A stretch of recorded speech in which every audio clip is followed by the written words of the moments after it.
In the world of business, not all deals are what they seem. Fortunes rise, empires crumble, all with the stroke of a pen. Mergers, acquisitions, hostile takeovers. Welcome to Mergers She Wrote, where we examine strategies and stories behind the biggest deals in business. Because in M&A, the real risks are the ones you don't take. Let's get down to brass tacks. We have a special episode today of Merger She Wrote. I'm sitting here today with Chesney Reeves, paralegal for Nocturnal Legal, and she's going to be talking about her history of rein cow horse riding and how that has a lot of similarities with mergers and acquisitions and the work that we do together at Nocturnal Legal. Chesney, thank you so much for being on today. Thank you for having me, Paloma. It's been so much fun to merge into this world from the legal world, and there are so many similarities with the horse world. I'm excited to talk about it. I am too. So let's jump right into it. Can you tell the listeners, for anyone who doesn't know what rein cow horse riding is, can you describe what that is for someone and what's the competitive nature of it? Yeah, absolutely. So the first thing I always ask when somebody says, what do you do with horses? I ask, have you seen the TV show Yellowstone? Because it's not always a yes, but a lot of times it's a yes. And we do very similar events to what you see on Yellowstone. There are horses that are sliding in the dirt, sliding 30 feet, working cows, taking cows down the fence, maneuvering cows through. It's a set pattern and you're judged on the pattern, but there are a lot of variables that go into it. It doesn't look like the same thing all the time, especially when you have two live animals that you're trying to get into one sport. That's neat. How did you start getting into that? There's so many different disciplines when it comes to horse riding and horse competitions. How did you choose that discipline? Yes, there are a ton of different disciplines. The rein cow horse spoke to me in college. I showed competitively at Texas Tech University on a rein cow horse team. They call it the ranch horse team, but it's you show in rein cow horse events. And I learned through college that you could start from the bottom. Prior to that, I'd shown in rodeo events, which is similar, but a little different, and started from the bottom with very little knowledge of that event in college, worked my way up through the different levels, and now here I am out of college and learning all the time still, but also just feeling like this sport was what I was meant to do, for sure. That's really neat. I've seen videos on your Instagram of all you doing this sport, and I think it's really fascinating. So there's a lot of similarities between helping people buy and sell businesses and the world of buying and selling horses. And so just jumping right in here, thinking back to your first horse purchase, what were some of the key considerations you had and how did you decide it was the right investment? So from a young age, I was able to level up to different types of horses. Started out with a pony, very small pony. She was ornery. And then I started getting more and more competitive. My dad's famous line has always been, you can't keep them all.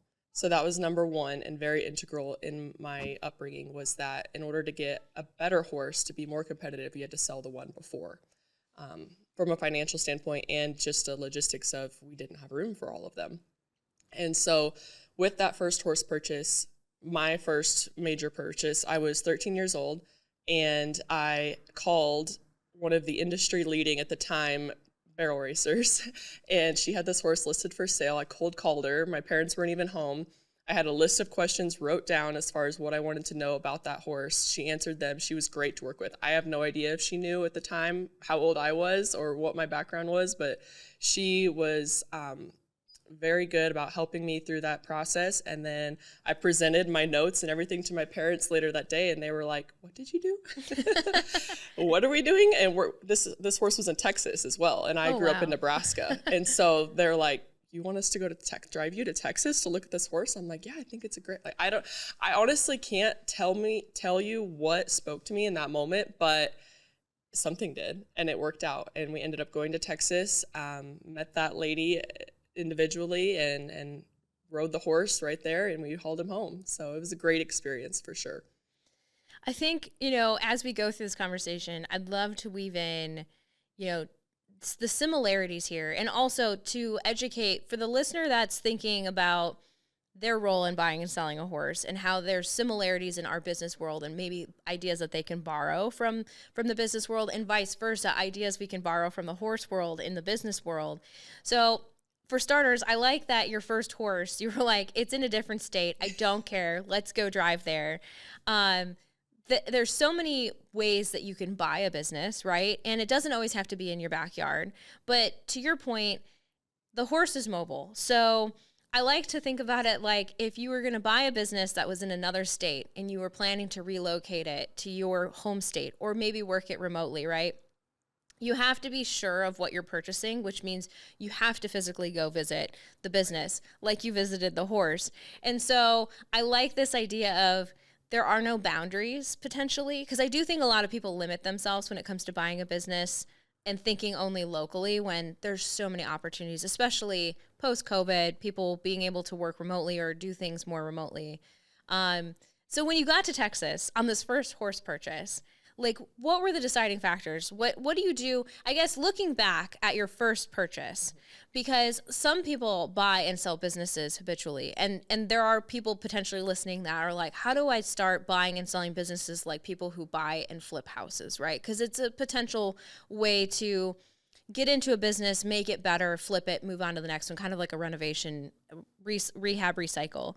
What did you learn in your first horse purchase, the one down in Texas, that you got down there? What did you do to assess the situation? What did your parents do to assess it? Because I'm sure they knew more about the process than you did at that time. And what does that look like now that you're a seasoned veteran of looking at horses to purchase and whether it's a good investment? I think just shooting for the stars or shooting from the hip was the first thing that I did right.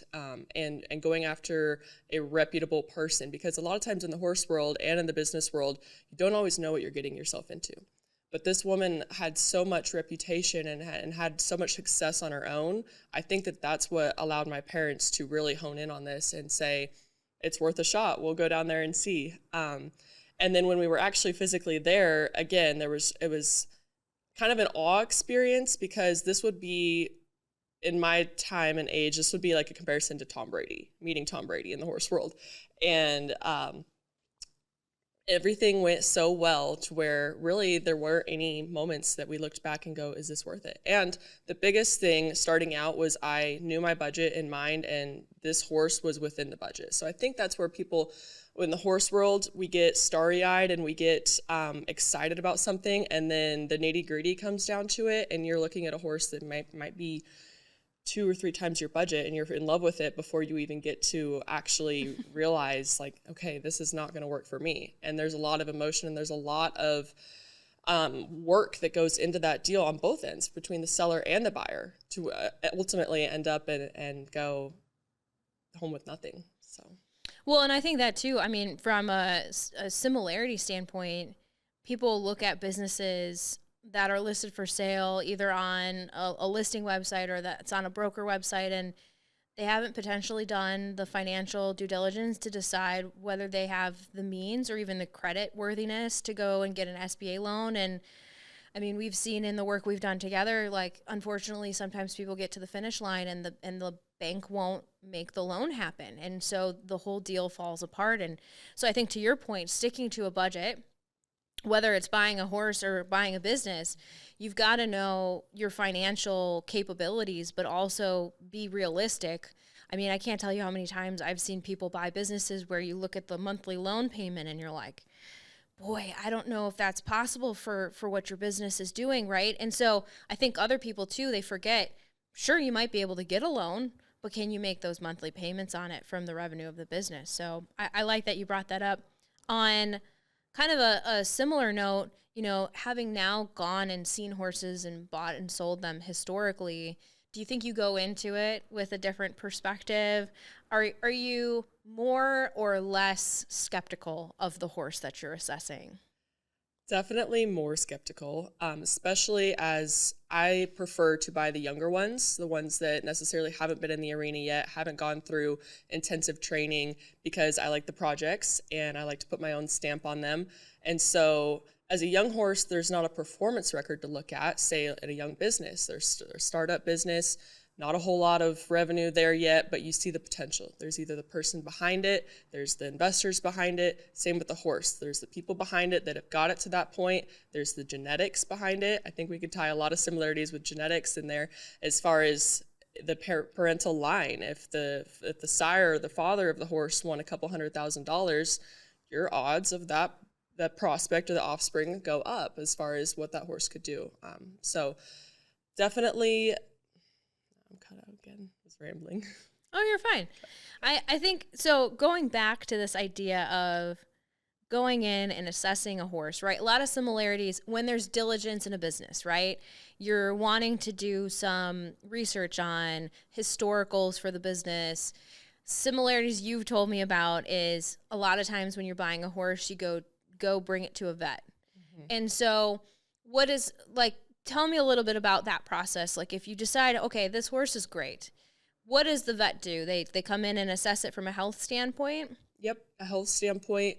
They'll look at the vitals, obviously just do a glance over, palpate the horse, and then you can go as far as to also radiographing the horse as well and making sure critical joints, like a horse's, they have a version of an elbow, they have a version of a knee, and so you want to make sure that there aren't any detrimental previous injuries to that horse, and even younger ones, they can have injuries there before they've even had a saddle on their back. And so that goes back into doing your due diligence and really making sure that if this is an investment, significant investment for you, the resale value as well. When you go to sell that horse, and I've had horses of mine that I've sold go through vet checks, is what we call them.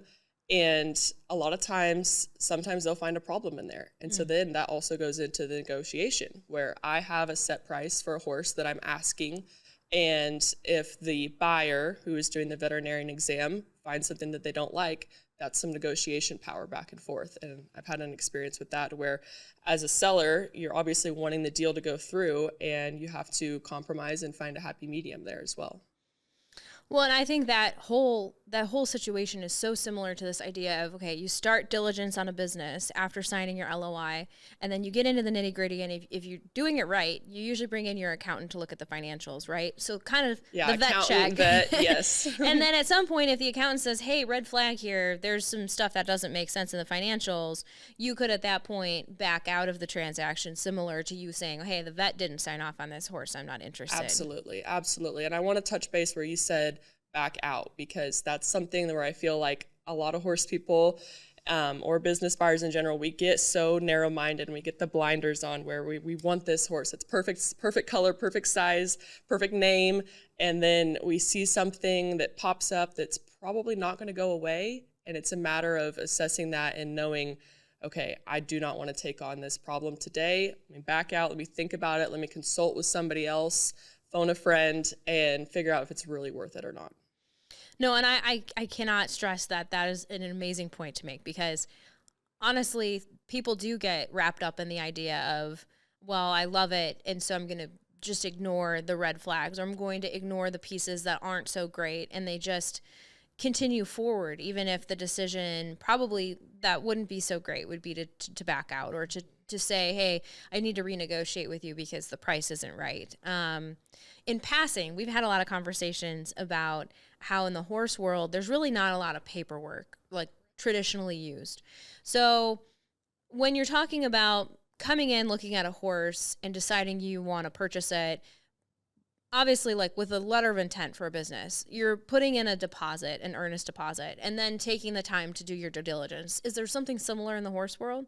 Sometimes a deposit comes up. A lot of times if it's a hot commodity type horse, where this is a popular horse, it's either on a website or it's on social media. You can tell, especially on social media, you'll see the comments start popping up where you're like, okay, I better make a phone call. I'm really interested in this horse. And so people will ask for deposits, but going back to your lack of paperwork comment, getting that deposit back sometimes if the deal falls through, there's no black or white answer unless you do physically have it in writing. And I do think in our industry, there is a lack of having things in writing that's not necessarily scary to either party, but mutual benefit of both parties to say, hey, we want this to go through as smoothly as possible. We know there's a lot of money at stake. There's a live animal at stake. We should do our due diligence and have a contract there so that everybody leaves happy. With getting to see the M&A world on the deals that we work on together, what would you suggest from that similarity? Like, should there be a letter of intent of some kind or a bill of sale, or like, what do you think would be great for the horse world, for anyone listening who's in the horse world that is accustomed to doing these transactions without the paperwork and maybe has seen the bad side of doing it without the paperwork? What could they be doing differently, do you think? Bill of sale first and foremost, 1,000%. Bill of sale stating the horse's name, stating if it's registered with a breed registry. Horses are like dogs. They can be registered within their respective associations. So having that horse identified in one way other than just saying it's the brown one. And then also having representations and warranties of both the buyer and the seller. I think that that's huge as far as this is what the horse has done previously. This is how old it is. This is its track record, and not guaranteeing anything past the point of transaction. So once the money is exchanged, and once that horse is loaded onto the trailer, it is as is. There's a lot of different things too you can do to protect yourself after you buy a horse. One thing is insurance. I do have a little bit of a background in that as well. And I think having an insurance policy on a horse is critical. There's different options you can do. The basic one is mortality, and that at least protects if something, heaven forbid, were to happen, you would be reimbursed your purchase price.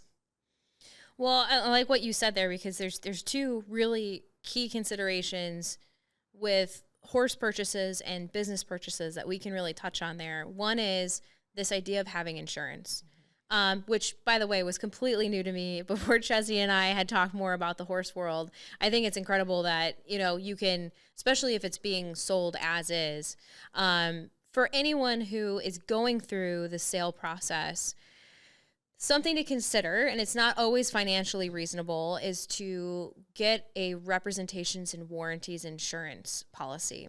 The underwriting process can be quite overwhelming, but for anyone who feels like there's a chance that a breach of reps and warranties will occur after closing, that insurance gives that additional coverage, like you're talking about with the horse, where maybe you think you've seen the full picture, but you're not entirely certain. And so having that insurance policy can really add an additional layer of protection, especially if you're not negotiating. And of course, in the horse world, you're not negotiating this, but some sort of holdback in the purchase price where you're protected in case some breach does come up, and then you're needing to pull down the purchase price because you have losses. But I think, we were talking about this the other night about how it's crazy to me that horses are sold as is without any warranty. And I had asked Chesney in passing, I said, well, there's, dogs that are purebred that come with warranties. It blows my mind that someone wouldn't warranty. Maybe a breeder of some kind would warranty it, but not like an average Joe, right? Makes sense. But same concept too in the business world. There's times when people are selling assets as is, where is. And I don't think people quite appreciate the gravity of that situation, because I'm sure you've seen or heard stories where people bring home a horse and things don't go right, or they're not in good health. And then what is their recourse? Nothing, right? If they don't have the insurance policy? Correct. Sometimes if they did their due diligence, again with the vet checks, you can go back, but veterinarians are very straightforward as well. It is an as is on that day. They'll have their own report drafted, and you can go back to the veterinarian's report. But one thing you can do as well, which this, I don't want to get off on too much of a tangent here, but you can do a drug screening to make sure that there weren't any inflammatories or anti-inflammatories or anything as far as that goes. But really, as far as going back and seeing what the horse was before, you need to have documentation as what its physical condition was. Again, with the business, like, you want to be able to look back at the previous records, profit and loss, and make sure that everything up to close is still on track to be better than it was prior to closing. Yeah, I think that's really fascinating. I mean, obviously in the world of horse purchasing, it's a whole nother animal, pun intended, right? That Yes. like it's a living, breathing entity that has historically a health track record, right? And I like that you brought up that you should be getting those vet records, right? No different than, like you said, finding out the financials, but also finding out if the company has contracts in place, right? Some of this historical paperwork that helps you paint a picture of the health and well-being, whether it's the horse or the business. Right. I like that you brought that up. And so generally speaking, I know we've kind of touched a little bit on this here and there already, but so when comparing the horse market to the business market, when it comes to, strategies and figuring out how to research and negotiate, what can you describe as something that could be borrowed from the horse industry into the business world or vice versa? Sure. I want to start with the similarity first, is that there are so many connections within the horse world of people knowing somebody, like I said, in Texas. I had a connection in Texas that I could reach out to, or I have connections all over the place. And in the business world, when you're within an industry and a niche, it does not take very much work to find somebody that can help you out. So biggest thing I would say is to find somebody that's also willing to help you do the research. Well, and I was going to say too, like, because the industry is so supported, similarity wise, I do think this idea of don't go it alone, right? Like your original story is you brought mom and dad because you were a kid, and now you have people in your realm that you could bring to give a second opinion, whether that's a vet friend or another friend who rides horses who can maybe be a little more objective. I like this idea of bringing in someone when you're doing the horse sale, but I think that could be extrapolated and people don't really utilize it in the same capacity. If you have friends that have owned businesses in the past, or maybe work in financials or financing, and have some sort of tangential space. I mean, I was thinking about some of the people in my network that, if I was going to buy a business, would I bring the information to them to get their second opinion? Absolutely. But I don't think we see that very often, generally speaking, in the industry. Yeah, and I think it can be a little bit intimidating too, is that people, they want their idea to seem great. And so same thing with a horse. You want this horse that you think will be great to attract everybody else to think the same thing. And if somebody shoots you down, it's handling that and going, well, I guess I'll keep looking. And same thing with the business world. If you have a great startup idea, it goes back to finding an outside source of logic to kind of talk you through each step. And that way, again, with the horses, is I've had great ideas of traveling across the country to go get one, and then I'll call my mom and she'll say, you cannot do that. And so going back to that for sure. So I think kind of going back to your experience in looking at horses and having an outside perspective, and also looking at the purchase from being arguably, like, if we're using the symbolism of being a previous business owner, like being a previous horse owner, right? So you've got all that background. Can you share a story where negotiations got tough regarding whether it's a horse purchase that you had personally or someone else's horse purchase that you had heard of?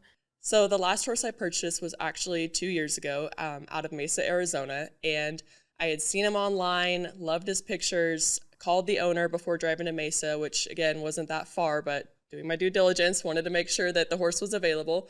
Called the owner. He said, absolutely, you can come down and look at him. And this was a young horse. He was only a year old, so there was no riding involved. There wasn't really a whole lot I could do besides make sure that he looked the same in person as he did on the photos. And he did. And I took a friend with me. So again, going back to having somebody with good logic, took a friend. And I had not discussed purchase price prior to going down, which was one thing that I do think is important. But again, it was a close enough drive. I had a good idea that he was in my budget. I thought it was worth it. Went down, and the owner ended up telling me the purchase price, which was not in my budget. And so I took a deep breath and I said, okay, I really like this horse. We've had a great time here. I have a connection with him. And I gave him what my budget was and said that this is the top of the line, and said to call me if you change your mind. 5 days later, he called me and he said, I'll take your offer. And so at that point, I got to load up my pickup and trailer, go back down to Mesa and exchange the funds and a bill of sale, and brought him home. And 2 years later, he's an awesome horse, 3 years old, and I'll start showing him next year. So just going and having the foundation to, again, stick with my budget, have a plan in mind, and the power to walk away was huge. Well, and I like the fact that you didn't give, even though you really wanted the horse, because I think I want to stress for anyone listening that when you're going through the process of buying a business, there's a lot of negotiation that goes on up front. And I think a lot of people, because it's not always apparent that they're negotiating the terms that are going to ultimately become the final terms in the purchase agreement, I feel like they think it's really casual and it's really open to further negotiation. And so a lot of times, as you and I have seen, we'll get the letter of intent, it'll already be signed, and people will ask, well, I'm not really a fan of X, or I'm not really a fan of Y, or like, what if I get into the diligence and the financials don't come back as good as they say they are? Can I renegotiate the purchase price? And your story about going down to Mesa and finding out that it was above your purchase price, right? Above your budget, and then kind of just saying, well, like, this is my budget, take it or leave it. I love the horse, but I'm not going to go above my budget, I think is a good lesson for anyone who's going through the process. They found a business they love, and it can be so cutthroat too, right? Good businesses get tons of offers. They're quick to go off the market. Some don't even hit the market. So there's always this frantic, like, I'm going to miss out if I don't meet them where they want me to meet them. But to your point, going in person, I'm sure he got to meet you, right? And gets that personal aspect. Absolutely. There's that piece of that too that people don't realize. People, when they're selling their business, they want to hand it to someone that's going to take care of their business after the sale. Similarly, they want to give their horse to someone who's going to care for them deeply, right? Yes. So like the personal nature of it is something that I feel like people don't really, they underestimate the power of being the right fit. Maybe not the right price, but the right fit. And I've seen people historically make a decision to take less money for their business because they found the right fit. Absolutely. Absolutely. And even with real estate, I've had friends and connections buy houses, and they met the homeowners in person, and they just really wanted that person to have the house. Or my parents, they bought a home in Arizona, and the people were from Nebraska originally. And so just having that connection right there really is important. And I still keep in touch with that seller to this day, and he happens to be a breeder. And so another time where I won't be shopping for a horse, I know I can call him and I'm going to have a good experience with him. And his brand is physically on the side of my horse. And so he's going to want that to be a good experience with me as well. So buying and selling a horse comes with a lot of emotion. How do you balance that with objective thinking, setting aside the fact that bringing a friend or bringing an outside advisor in, if you're a business owner, thinking about the similarities here?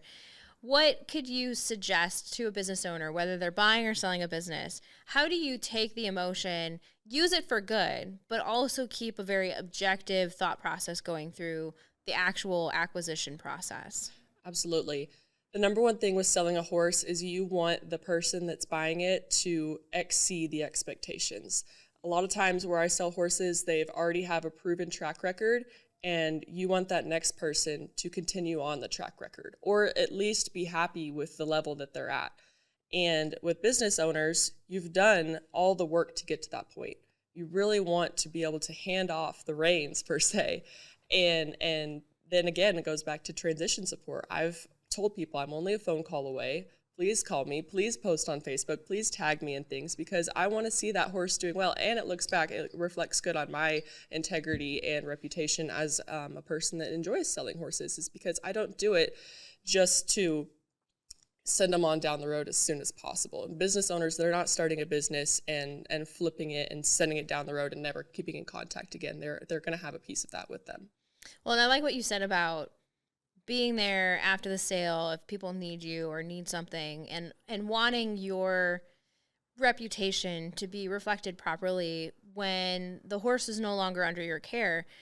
I think for a lot of people, when they're buying a business, they're desperate to keep the business owner on because they want support in that transition. Obviously, there's a lot more involved when a business is being changed hands as opposed to a horse. But I think what you brought up is a really solid point, in that it's incredibly important to, when you're buying a business, have a business owner who is vested in what the business is going to do post-closing, whether that means structuring in an earnout, which for listeners who don't know what an earnout is, it is where a portion of the purchase price is tied to post-closing revenue metrics, right? So making sure that it financially continues to be a success post-closing.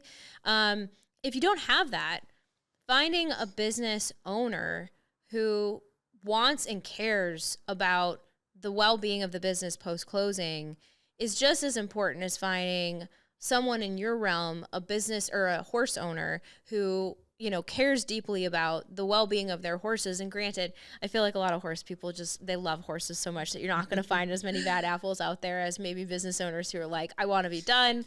Let's get rid of it. I don't want to be involved in the transition. But I do think it's something to consider. You're leaving behind a legacy, whether that's the horses that you've trained and raised and you're selling them to someone new, or a business that you've grown from the ground up and you want that business to continue on in your absence. So I love that you brought that up. Relatedly, you know, for kind of generally speaking, what's the biggest surprise or lesson you've learned from buying and selling horses that you think every entrepreneur could benefit from? I think being prepared for a little bit of disappointment and being realistic when it comes to that.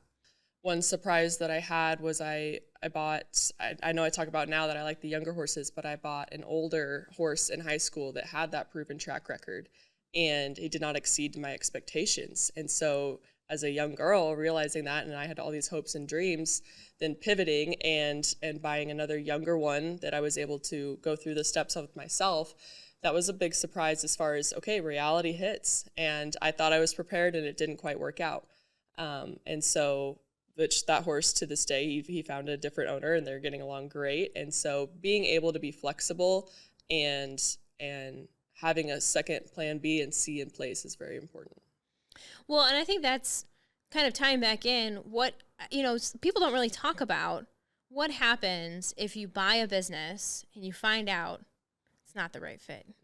And we talk about how to be successful in acquiring a business or selling a business, and we don't talk much about what happens if after the sale you find out you hate the business or you don't know how to operate it, or maybe it's not doing so well financially. There's so many ways. I mean, I've worked with individuals that have come to me and said, you know, we sold our business. The new owner is so overwhelmed, so unprepared, so unfamiliar with this business that it's really just a sinking ship. And so I've seen those people come back in, step back in, take the business back, try and bring it back to life and resell the business at a later date. Obviously, nobody wants to go through that. So from your perspective, having gone through a situation where it just wasn't a good fit, it wasn't the right situation, you know, what could be some advice that you give to a business owner that maybe they've gotten to this place? Granted, you're struggling against all of the investment and the time and the energy and all that cognitive dissonance of like, man, I really don't want to give up on something that I've spent so much time and energy on. But from an emotional standpoint, what would be the next steps for a business owner who has decided or realized that it's not the right fit for them? Definitely not to give up. Put your head down and either head down or look at it from a bird's eye view and say, all right, this path didn't work. What I did on that specific horse deal was just pivoted, and I was lucky and fortunate enough to have my father help me purchase a second horse. And so that was a make it or break it moment, and another significant financial investment to where what plan A didn't work out, I still had plan A to take care of. You still have a business that relies on you, that has to be turning a profit one way or the other.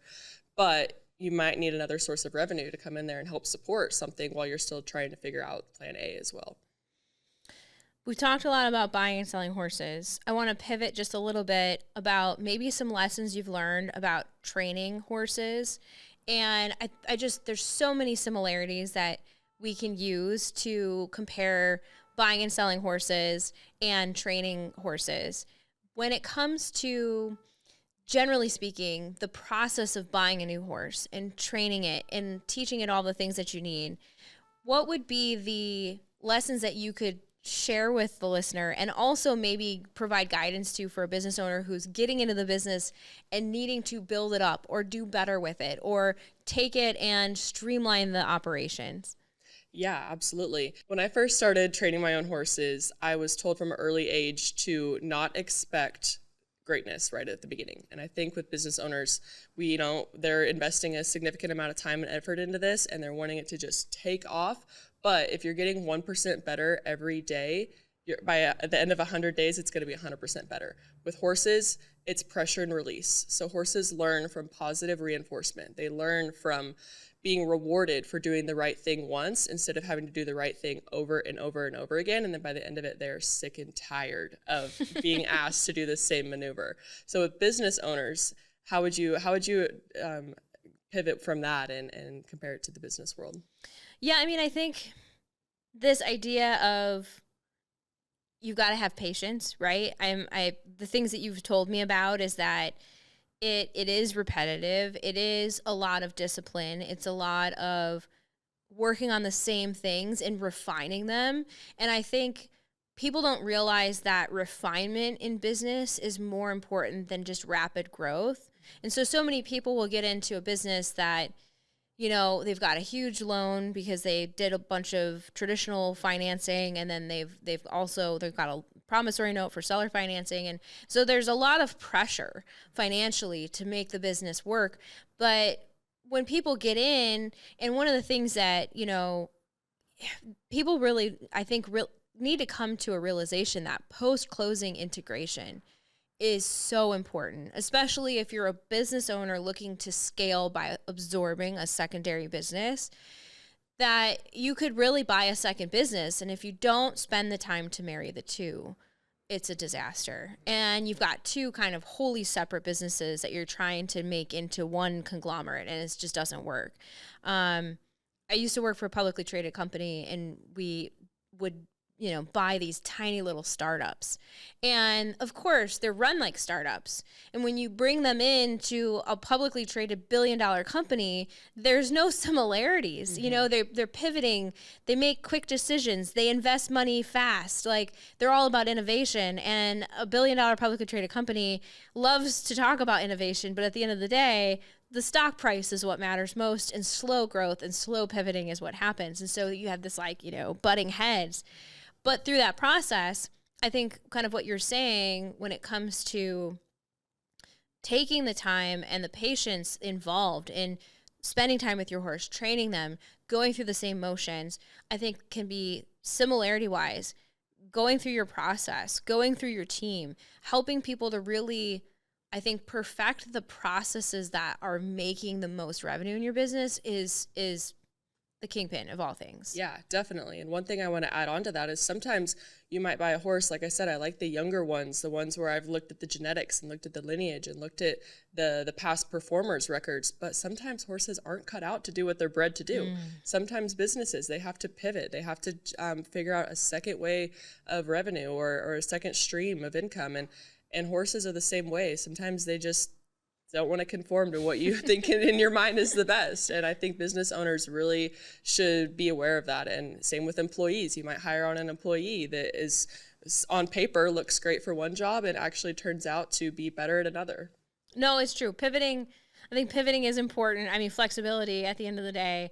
But, you know, I think what I like most about the symmetry between buying a horse with the sole intention of not only companionship, but also training and competition and doing these things with horses that, I mean, they're just so intelligent. Every time we talk about what you do with horses, it always is just exciting to me.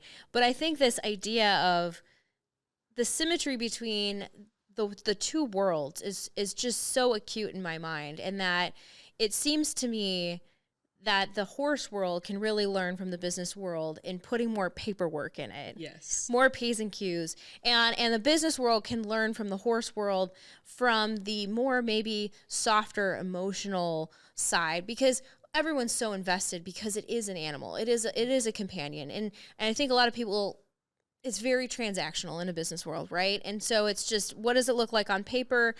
And we skip the transition support. We skip whether it's a good fit morally, values-wise, right? You know, in the last few minutes that we have for this episode, is there anything else that you would like to add about symmetry and things that you could take from the horse world and really suggest to the business world, or vice versa? Yeah, absolutely. The biggest thing for me would be to just continue to appreciate who has been there to help get you to that point as well.